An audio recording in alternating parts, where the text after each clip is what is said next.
sommes le vendredi 4 août 2017. Bonsoir à tous et merci encore d'avoir choisi la télévision qui voit toujours plus loin pour vous informer. Et pour l'entame de ce journal, allons-y d'abord dans le 2e arrondissement de Libreville. Là-bas, les habitants se sont réveillés la gorge serrée en cause une barrière et une fosse septique érigée en pleine voie publique. Allons-y savoir ce qu'il en est dans ce reportage que nous propose Fabiola Mengue.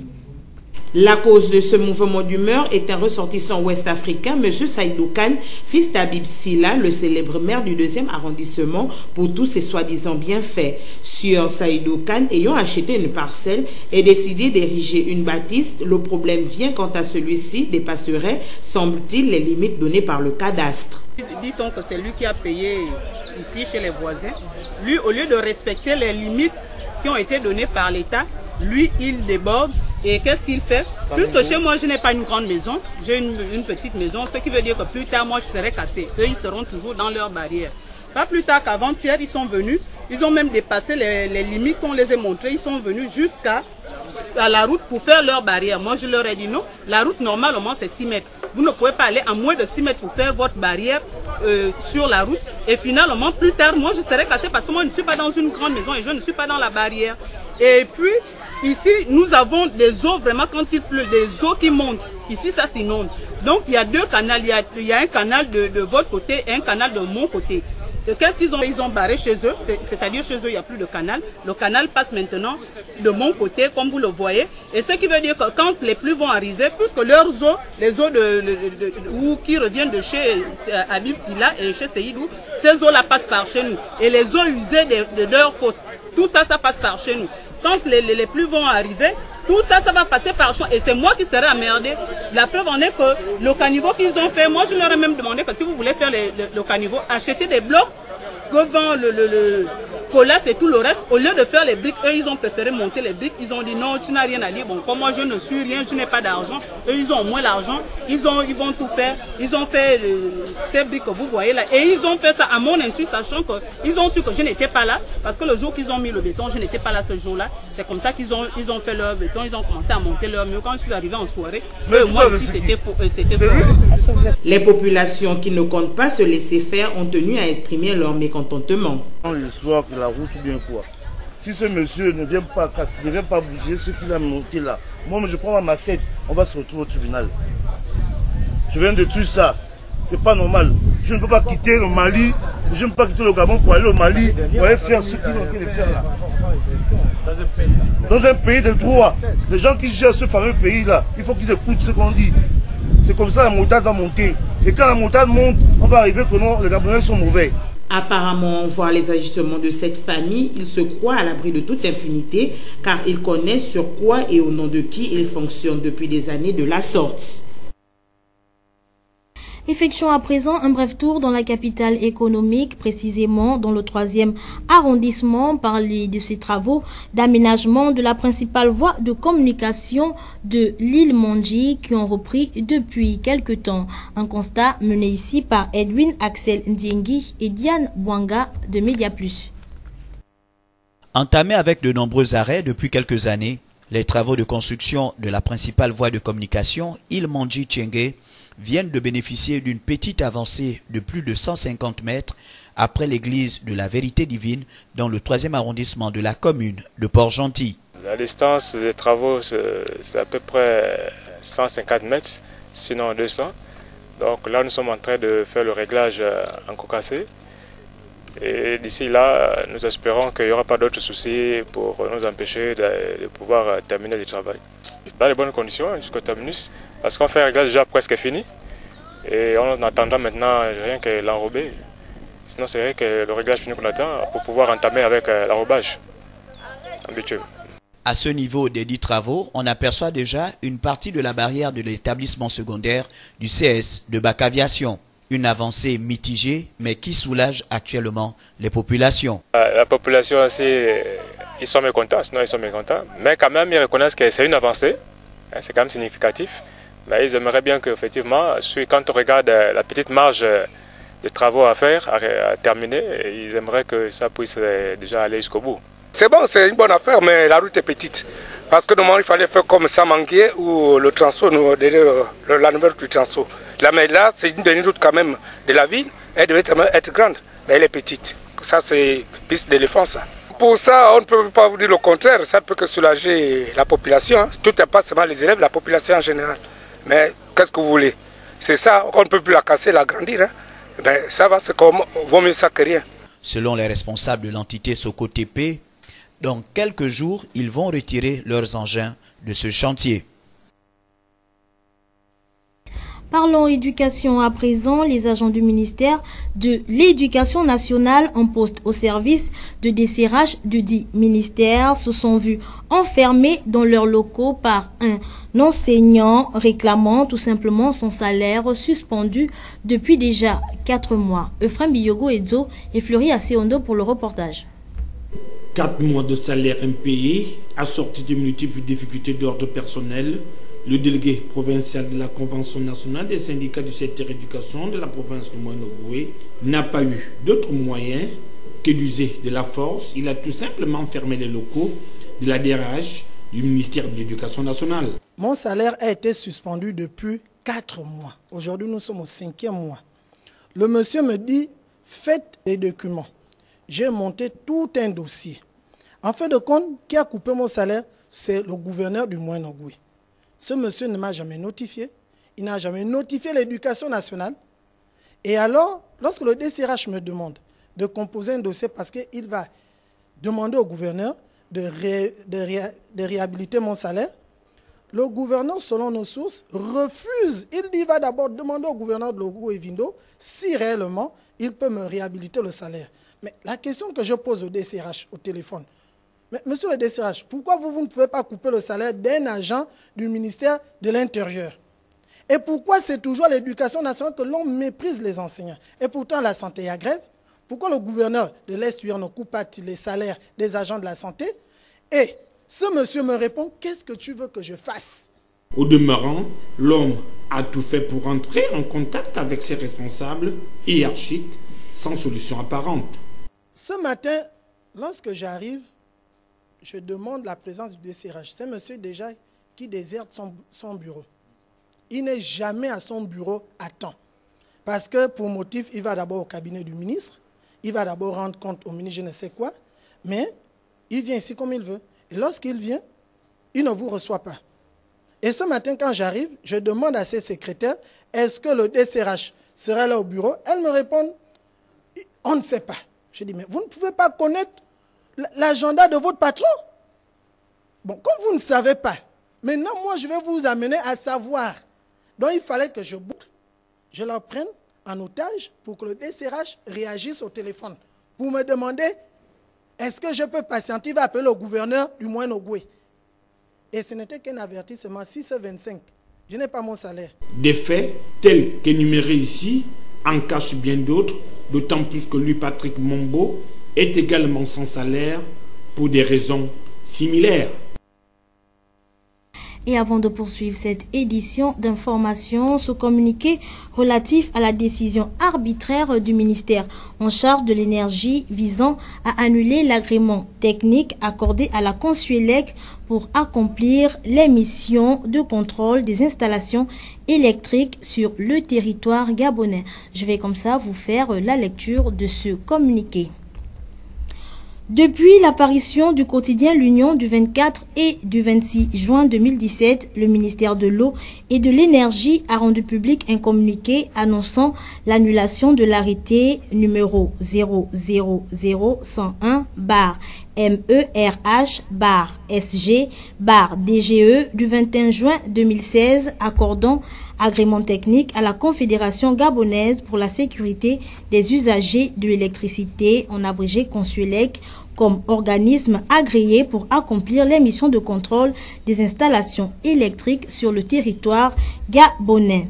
La dite décision, matérialisée par l'arrêté numéro 0004-MEE-SG-DGE du 22 juin 2017, n'a été notifiée aux responsables de la Consuélec que le mardi 27 juin 2017, par une lettre datée numéro 0438-MEE-CA-BME-CJ-DCA-J-MG, datée du 23 juin 2017.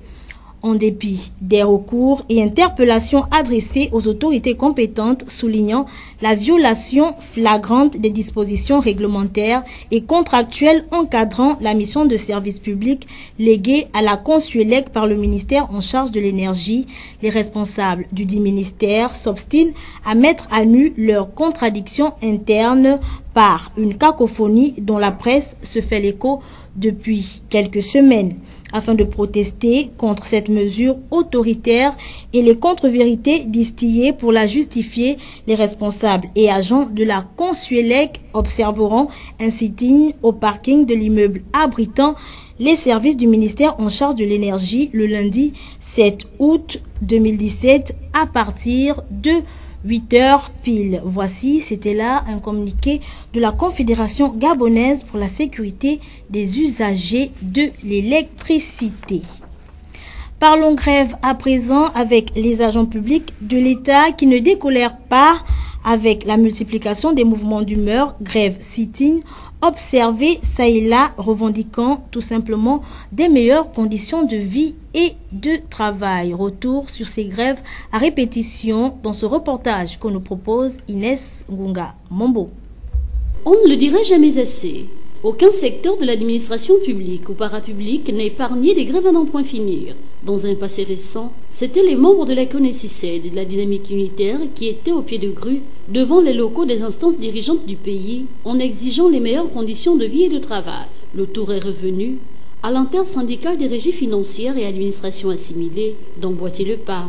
À cela s'ajoute la main-d'œuvre non permanente de l'administration publique, toujours en attente de leurs primes, ce qui laisse entrevoir plusieurs mots qui ne disent pas leur nom, même si les pouvoirs publics, sinon les émergents, s'accordent à dire que tout va bien au Gabon. L'on s'interroge alors, pourquoi enregistre-t-on autant de grèves? Si ce ne sont pas les salaires impayés, ce sont les fonds communs ou encore les allocations familiales. Dans tous les cas, il y a toujours un point qui fâche. Avec la tenue des assises du dialogue national inclusif et son tabou, initié par Ali Bongo Ndimba, les uns et les autres voyaient déjà une lueur d'espoir à l'horizon. Mais hélas, les conclusions de ces assises ont toujours du mal à voir leur application sur le terrain. Cette rencontre était une de plus qui venait justifier, estiment certains observateurs avertis, les dépenses du contribuable. Pourquoi doit-on faire la sourde oreille aux revendications légitimes posées par les fonctionnaires qui ne demandent rien d'autre que l'amélioration des conditions de vie et de travail? Doit-on laisser les choses s'envenimer pour venir après jouer aux pompiers? La Bible déclare que toute autorité vient de Dieu. Pour ainsi dire, Dieu a permis que vous soyez au poste de responsabilité. C'est pour accomplir convenablement votre mission dans la justice et l'équité. Car les Saintes Écritures disent encore plus loin, la justice élève une nation, mais le péché fait la honte des peuples. Aux autorités de prendre leurs responsabilités à présent pour la bonne marche du pays, qui s'enlire chaque jour un peu plus dans un climat de tension sociale dont nul ne connaît réellement la fin. Sur un tout autre plan, à présent, la formation professionnelle initiée à l'endroit des transporteurs fait couler beaucoup d'encre et de salive. Les principaux concernés, à savoir les transporteurs, persistent et signent qu'ils ne feront pas cette formation. Je vous invite à suivre ce reportage signé sur les images de Jean-Luc Bourobou. Ils étaient encore en grand nombre à se retrouver au site d'embarcation des charbonnages, comme cela a été le cas sur les sites d'Amboé et Yaoundé, ces transporteurs réunis au sein de la coalition des transporteurs du Gabon. Le but de cette tournée, interpeller davantage ces derniers à ne pas prendre part à la formation professionnelle que leur ministère de tutelle voudrait organiser à leur endroit. Pour ces opérateurs économiques, les objectifs de la dite formation ne sont pas clairement établis et l'état des routes est toujours le même. Qu'est-ce qui a été changé dans notre pays pour qu'on nous impose encore une telle formation? Est-ce que les routes ont changé? Non. Est-ce que les routes ont changé? Non. Est-ce qu'on nous a amené encore d'autres types de véhicules? Non. Ce ne sont pas les mêmes véhicules qu'on conduit? Oui. On ne conduit pas toujours sur les mêmes routes? Oui. Alors, Également, on se pose la question de savoir à quoi servent les catégories qui sont indiquées dans chaque permis, dans chacun de nos permis là. Nous avons des permis, non? Il y a des catégories, non? Mais à quoi servent ces catégories? S'il faut encore nous imposer une formation aujourd'hui. Désormais, tout pour le transporteur et pas le transporteur. Parce que nous ne voulons plus être des spectateurs, mais des acteurs. À cela se greffe le problème des frais onéreux à débourser, partant de 115 000 francs CFA à 280 000 francs CFA, ceci en fonction de la catégorie dans laquelle chaque transporteur évolue. Des sommes boudées avec la dernière énergie. Et la formation, la dite formation, il faut verser de l'argent au ministère de Transport pour subir la formation. Donc, nous disons non à cette formation. Parce qu'on ne comprend pas le véritable sens de cette formation. Donc nous disons non à cette formation. Si on nous dit que c'est à cause de nos comportements en tant que chauffeurs, nous on préfère nous arranger avec les présidents de nos sites pour que nos comportements soient rangés face à nos clients. Mais subir une formation pour cela... Plus déterminés que jamais, ces opérateurs veulent désormais être des acteurs. Selon eux, ils ont été longtemps mis à l'écart dans la prise de décision. Visiblement outrés, ces transporteurs ont tenu à manifester leur mécontentement en se prêtant à notre micro, toujours face à la caméra de Jean-Luc Bourobou. Le ministère des Transports, qui depuis un certain temps est en train de prendre des mesures contre les transporteurs, que nous estimons pas être légales, parce que nous estimons que la profession de transporteur de taxi au Gabon impose des droits. Et le premier sésame que nous savons en matière de conduite, pour être au volant d'une voiture, il faut avoir son permis de conduire, selon la catégorie désignée. Et je voudrais quand même préciser qu'il faut que nous soyons clairs dans ce pays. Parce que pour passer un permis de conduire au Gabon, il faut être formé. Mais aujourd'hui, on impose aux gens une formation professionnelle. Et ce qui est encore plus aberrant, c'est que jusque-là, le module de formation ne sont pas mis à la disposition de ceux qui doivent bénéficier de cette formation. Et je vais préciser que le Gabon, dans ce cas, sera le seul pays au monde où, pour exercer une activité de transporteur, il faut passer par une formation professionnelle. Ça veut dire quoi? Ça veut dire que le permis de conduire aujourd'hui n'a plus son utilité. Nous restons toujours dans le domaine des transports, véritable remue-ménage du côté des transporteurs terrestres dont les véhicules ont été arrêtés puis mis en fourrière par les agents du service des transports de l'hôtel de ville de Port-Gentil pour cause d'irrégularité. Allons-y en savoir davantage dans ce reportage d'Edwin Axel Ndengui et Diane Bouanga de Média Plus. Depuis quelques jours, les véhicules à usage de taxi et les TM sont arraisonnés puis mis en fourrière par les agents du service de transport de l'hôtel de ville de Port-Gentil pour ceux qui ne sont pas en conformité. Il faut savoir que nous, on avait déjà donné un premier délai qui partait depuis le 30 mai. Voilà, c'était le premier délai. Et le deuxième délai, c'était le 15 juin. Les responsables des syndicats sont venus à la mairie demander un petit recours dont on les a accordés, qui partait depuis le 3 juillet. Donc, dépassé ce délai, nous sommes maintenant à la vitesse supérieure. Les mesures qui ont été prises pour le service, c'est la répression. Tout véhicule, disons, tout véhicule qui n'a pas les documents afférents au contrôle, donc la patente, la quittance de 20 000 plus la quittance de 80 000, obligatoirement on le met en fourrière. Ce dernier est aussi revenu sur les amendes infligées aux véhicules mis en fourrière et les stratégies appliquées pour rattraper les faussaires qui décident de dribbler ces derniers durant la nuit. Les amendes est de 25 000 francs pour la fourrière. Nous avons mis une stratégie en place dont le matin il y a une équipe qui circule, qui patrouille, et la deuxième équipe part de 17h jusqu'à 22h. C'est ça la stratégie. Les tarifs des différentes vignettes ont également été réitérés au public. Pour les taxis, c'est 80 000 francs. Et pour les TM, c'est 150 000 francs. Les taximens qui ne se sont pas encore mis à jour sont invités à se rendre dans les différents bureaux de l'administration des impôts antenne de Port-Gentil. Deuxième sortie pour certains membres de l'équipe gouvernementale à la faveur d'une conférence de presse sur le thème situation politique actuelle du pays, enjeux et perspectives. Une conférence de presse objectivement axée sur les questions politiques pour finalement devenir une conférence de presse qui n'était une conférence de presse où n'étaient traitées que les questions d'ordre économique. Prenaient part à cette conférence Arnaud Mbabokung et Bertrand Koumileka de notre rédaction.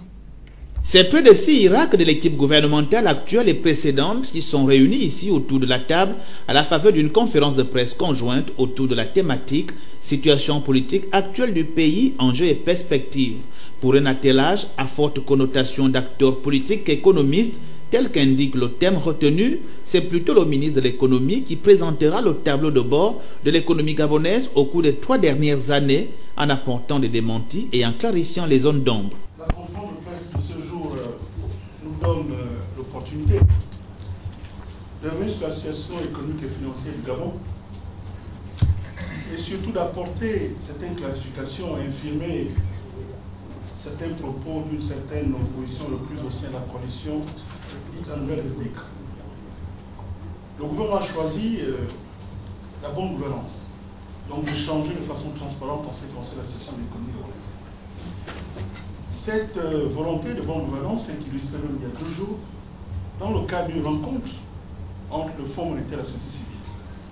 Le gouvernement a laissé cette possibilité à la société civile de pouvoir rencontrer le Fonds monétaire afin de discuter du programme d'appui du Fonds monétaire à la République gabonaise. À l'issue de cette rencontre, encore, ça a été une démonstration de mauvaise foi. Parce qu'au terme de cette rencontre, malheureusement, il y a eu une diffusion des fausses informations sur les réseaux sociaux, en signifiant que le Fonds monétaire avait décidé d'annuler le programme qui a été approuvé par le conseil d'administration le 16 juin à Washington. Cette situation démontre la suffisance, la mauvaise foi de certains acteurs, et même remet en cause la sincérité de certaines personnalités qui font passer des messages dans un sens négatif, en oubliant de mettre en exergue le principe de la République gabonaise, défendre son pays pour le bien de la population gabonaise. Mais la conférence de presse, certains étaient présents à la conférence de presse hier avec le Fonds monétaire international, a permis de voir clairement que la réalité des faits a apporté encore un démenti aux mensonges et aux informations diffuses, néfastes qui sont distillées au niveau des réseaux. Pour les conférenciers, ce tableau reluisant de l'économie gabonaise, bien que pompeur pour les participants, résulte de l'impact des efforts de résilience consentis par le gouvernement de la République à travers la mise en œuvre d'un certain nombre de projets dans le secteur agricole, combinés à l'effet de l'industrialisation du secteur forestier. Dans ce même volet, la conférence de presse animée par Alain-Claude Bilebindé et les siens laisse beaucoup de zones d'ombre. La parole est restée superficielle et les questions politiques soigneusement esquivées. Pourquoi? Allons-y le comprendre dans cette analyse d'Arnaud Mbabokung. Cette deuxième sortie des membres de l'équipe gouvernementale, par ailleurs Irak du Parti démocratique gabonais, en l'espace d'une semaine à peine, laisse beaucoup de commentaires, d'autant que ne l'a été la première sortie. Sous le thème « Situation politique actuelle du pays, enjeux et perspectives », la conférence de presse donnée par Pakom Moubelebou Beya, ancien ministre de l'Intérieur, Alain-Claude Bilebindé, ministre de la Communication, ou Blaise Louembé et les autres, n'a pas du tout touché à un seul aspect de la situation politique, ni aux enjeux, encore moins aux perspectives.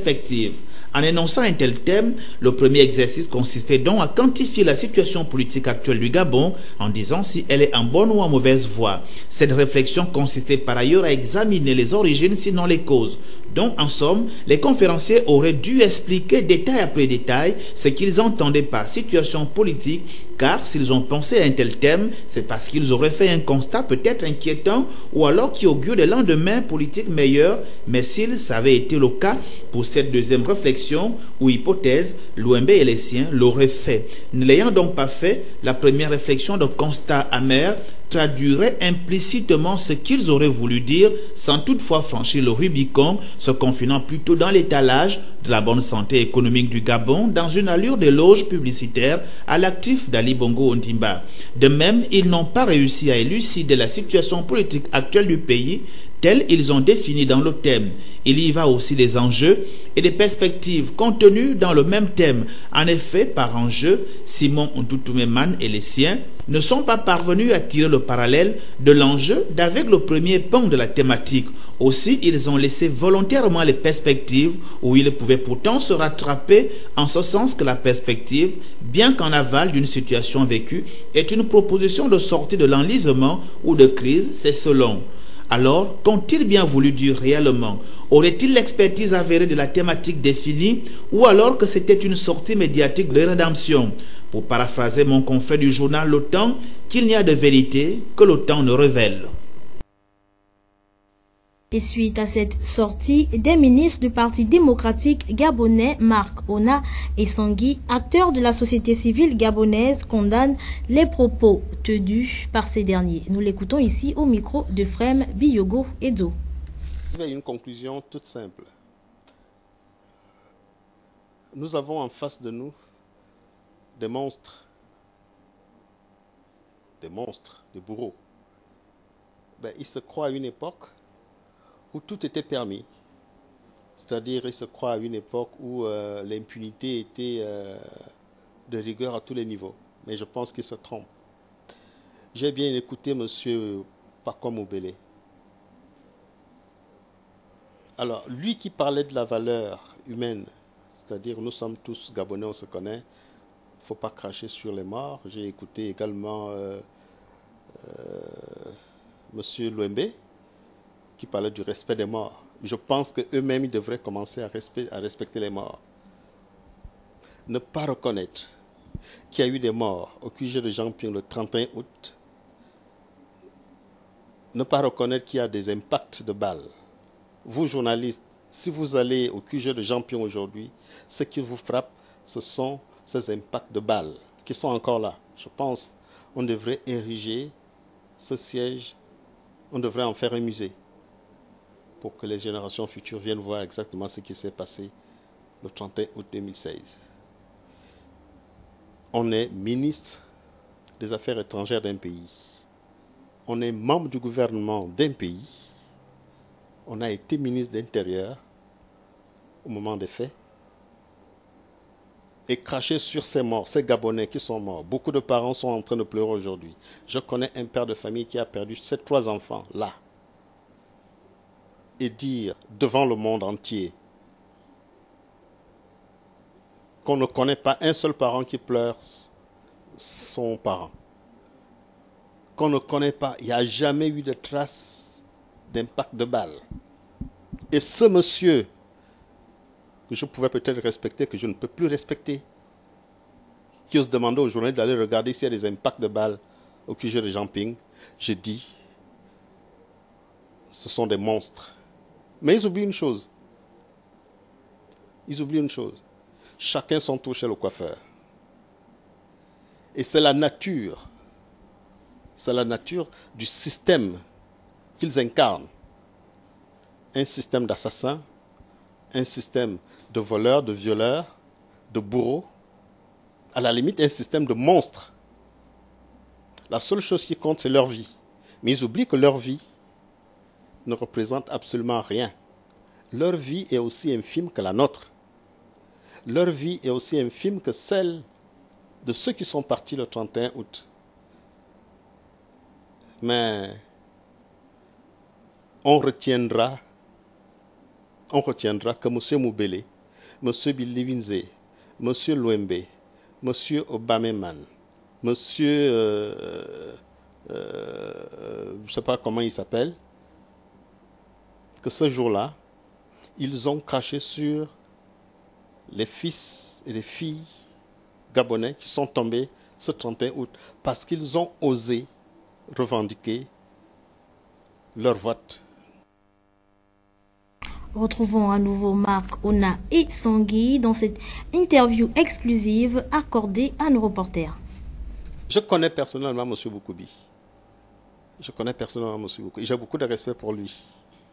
Comme j'ai beaucoup de respect pour ceux-là qui, à un moment donné, pensent qu'on ne peut pas continuer à ignorer l'évidence. Le PDG en lambeaux depuis des années, ce n'est pas aujourd'hui que la déchirure existe. Mais nous avons en face des faucons qui sont en train de scier la branche sur laquelle eux-mêmes ils sont perchés. Je prends le cas d'un type comme Billy Bizet qui a osé dire que j'ose pas prononcer ces termes parce qu'il ne mérite même pas qu'on lui accorde autant d'importance. Je dis quand on est soi-disant responsable politique dans un pays, il faut avoir non seulement un peu d'honnêteté, il faut avoir un peu de dignité parce qu'on a des enfants. Parce que tout ce que nous faisons, le combat que nous menons, nous le menons en préservant nos enfants. Tu incarnes les valeurs parce que tu voudrais qu'on ne pointe pas beaucoup de doigts sur ta progéniture demain ou après-demain. Le combat que moi, Marcona, je le mène parce que je voudrais que mes enfants qui sont derrière moi, qu'on puisse dire, oui, vous avez eu un père digne. Je ne voudrais pas être à la place des enfants de Billy Bizet demain où on dira, regardez ce que votre père a représenté. Je ne voudrais pas être à la place de Moubélé. Je ne voudrais pas être à la place de tous ceux-là qui sont en train, effectivement, de compromettre l'image de leur progéniture.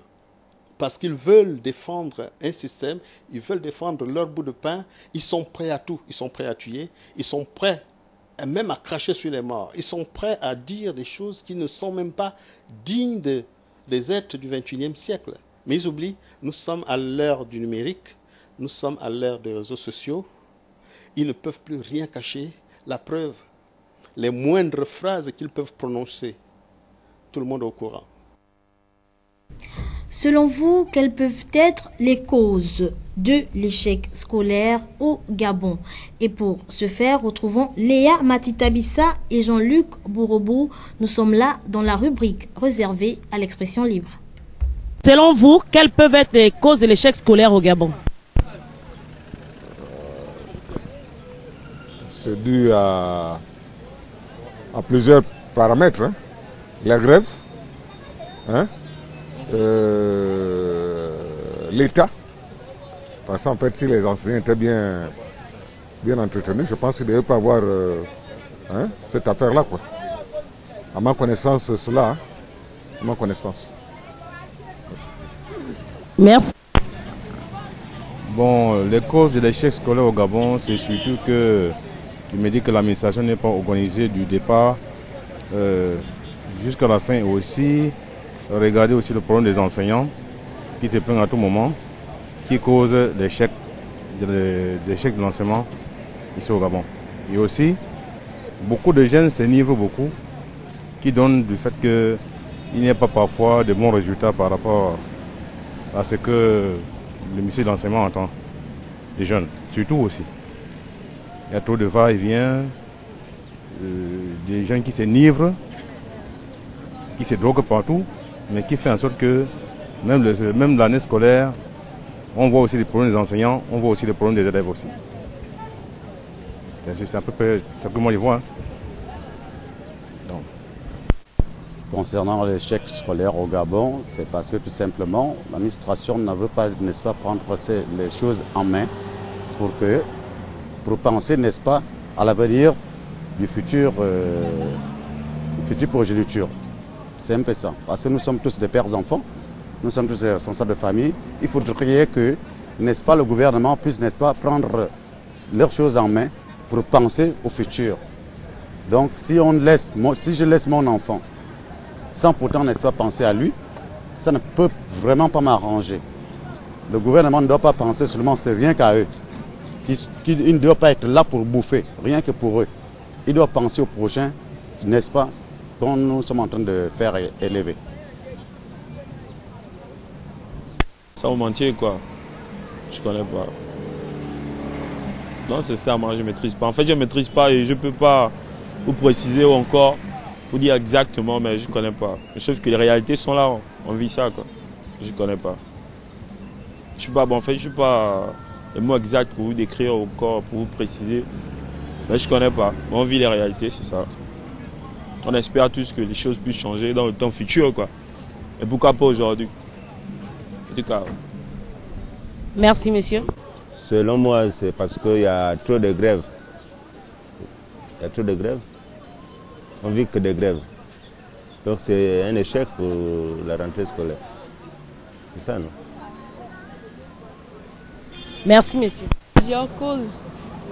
Par exemple, il n'y a pas de loisirs au Gabon, ce qui fait que les enfants sont obligés d'aller dans des endroits pas bien, dans les bars. Et quand ils rentrent à la maison, au lieu d'aller à étudier, ils vont dans les bars, il n'y a pas de loisirs. Et aussi le chômage. Si les parents ne travaillent pas, n'ont pas assez de moyens pour emmener leurs enfants à l'école, sinon les enfants ne pourront pas vraiment avoir une éducation stable. C'est ce que je pense.